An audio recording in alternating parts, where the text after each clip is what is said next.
Hello everyone, it's Jamal Thomas. Welcome to the Progressive Soapbox.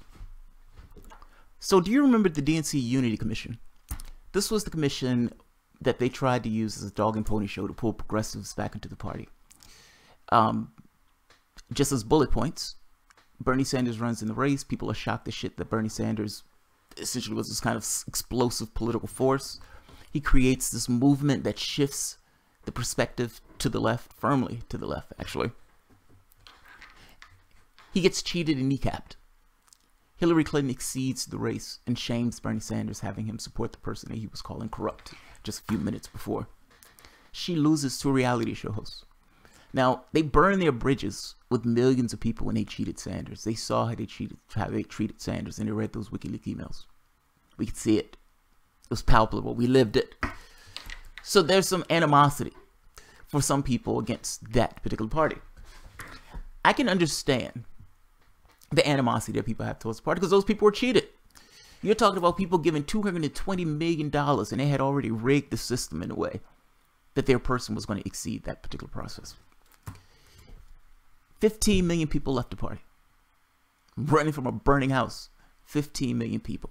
Now, if you're a party and you depend on votes and you've just pissed off a lot of people, how do you get those people back? You have to bribe them with something. What do you bribe them with? Hey, what about us rigging it 60% less? What about 60%? Can we agree on that? You give us 40% influence. Now, what I mean by this is rigging it 60% less. They wanted to get rid of 60% of the superdelegates. Superdelegates is the process that allows a certain point of view to put his thumb on the scale of the system itself.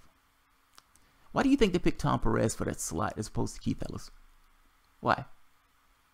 That wasn't happenstance. Keith Ellison, Tom Perez wasn't even looking for this position. There is a certain point of view that they want to persist.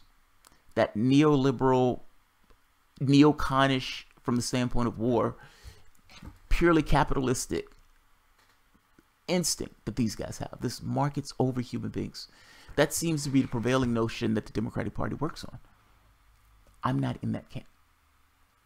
I'm not in that camp. So how do you bridge the gap? You have a lot of people who are not in that camp, and they believe these guys are vapid and represents nothing but themselves and their donors. How do you bridge that gap? Their thought of bridging the gap was a unity reform commission. Let's try to get everybody together. Let's talk about some kind of changes that we can make. We can offer those changes, and then everybody will be kumbaya. The world will be great. We'll have a fair process. That's the theory of this. Mind you, all of this, however, started on the pretext of a lie. First, they cheated Sanders, and they lied about cheating Sanders and pretended that they were completely united, completely missing the irony that while saying you're united, you're having a goddamn unity commission. People are fucking liars. I will believe this when I see it. If they're going to take 6 months in order to let this go past, I'll believe it when I see it. The rules and bylaws are now voting on the Unity Commission's report. They put it off for several months. We'll know in the summer. This is the Hill. Let's see. Democrats pledged to reduce perceived influence of superdelegates. At DNC's winter meeting, officials accepted language committing the party to reduce the perceived influence of superdelegates, the unelected delegates that are free to support any candidate of the party. Think of it from the standpoint of Bernie Sanders wins Vermont. Bernie Sanders wins Vermont by like 80-something%. Howard Dean gives his delegate vote, which equals maybe 20,000, 30,000 regular votes, to Hillary Clinton. Vermont wanted something. Howard Dean said, you guys can go fuck yourselves. I'm taking my vote and giving it to Hillary Clinton. We're saying that people like that should not have the influence in that way. They shouldn't have the influence in that way. This is literally the party itself making the determination on who that party wants to be in charge. If you're not going to have a democratic process, just say so. But by the way, 40% is still rigging the process. 40% is still rigging the process. During 2016 Democratic Convention, unpledged superdelegates made up roughly 15% of the total delegates that got to choose the party's presidential nominee and overwhelmingly backed Hillary Clinton over Bernie Sanders. The DNC said in a report adopted Saturday that its Rules and Bylaws Committee will present its final proposal to the full party later this year. The panel was given 6 months starting in late December to come up with a specific actions it would take regarding superdelegates. Essentially, they put off the vote. Any proposal to change the power of superdelegates would need 2/3 support from the DNC's 447 members to pass. The committee has until June 2018 to complete its work, which includes crafting of any rules, bylaws, or charter amendments necessary to implement the major reforms agreed upon, according to the DNC press release. Those measures will then go to the full DNC for consideration this summer. I have several interesting questions that no one has answered. No one answers this question for me. I've asked Nita Turner, I've asked Namiki, I've asked everybody who's in this dim intercamp. Nobody answers this question. What happens if they tell you go kick rocks? I understand if Sanders wants to run again in 2020, this is a war that Sanders needs to win. Meaning you can't have superdelegates hitting you in the knees, and you can't have these close primaries hitting you in the knees. So those are things that you need to take down, because those are the things that took you down in the last election. So understand the war in order to get those things away, those battles. But what if they tell you go kick rocks? What if they win the House and the Senate, which is conceivable? And the idea of reform, why do we need reform? We've just won the House and the Senate. People were terrified of Donald Trump. We're good. Voting in the way that we vote, meaning people going from one person to the next, one person to the next. Donald Trump scares people so bad that they don't necessarily look who they're voting for. They just vote for the random Democrat who stands up. I'll believe it when I see it. I'll say it that way. I think your incentive or their incentives to do anything goes down the more success they get. Meaning winning the governorship in Virginia, winning some of these other House seats or Senate seats. It gives a certain impetus. It undercuts the need for change. Keep in mind, all of this was inspired by people leaving the party and this perception that all of these people were outside of the party and the political apparatus.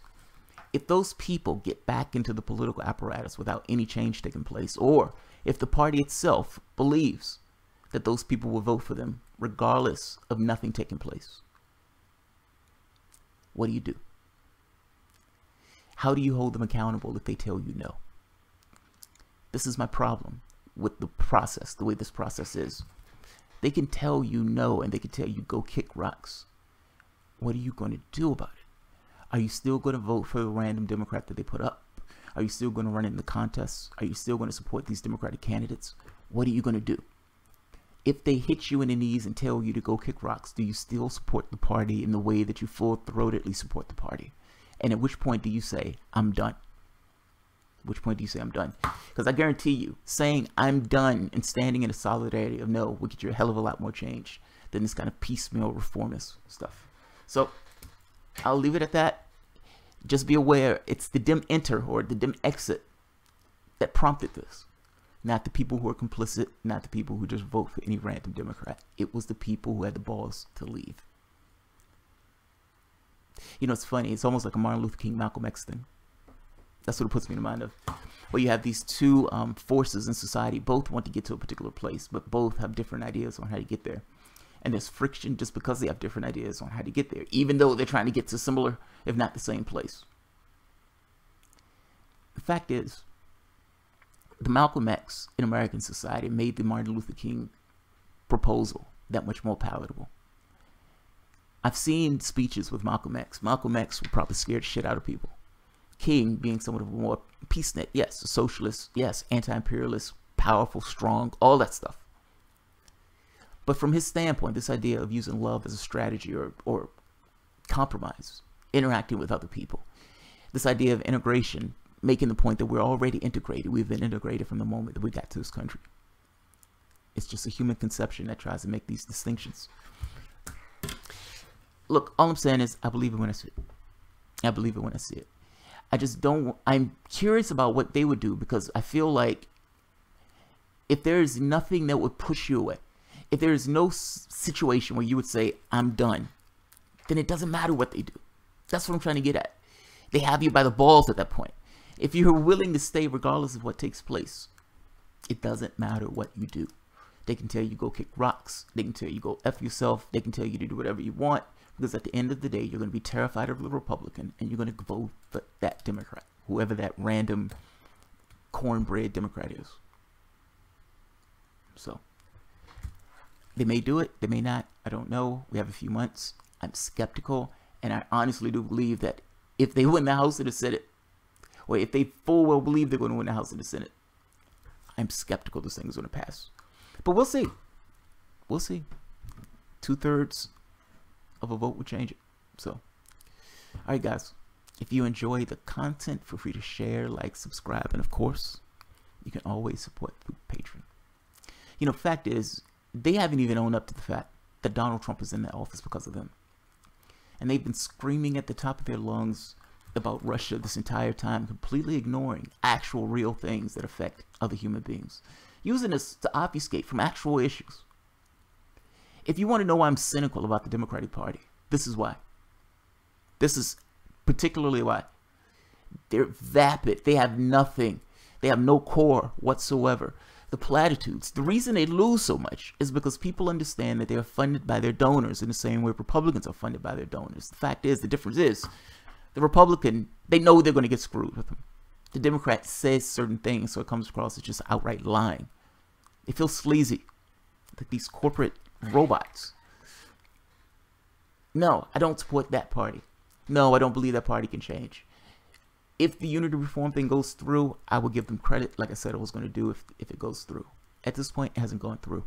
And I honestly believe if those guys win the House and Senate, the question is going to be, why do you need to reform?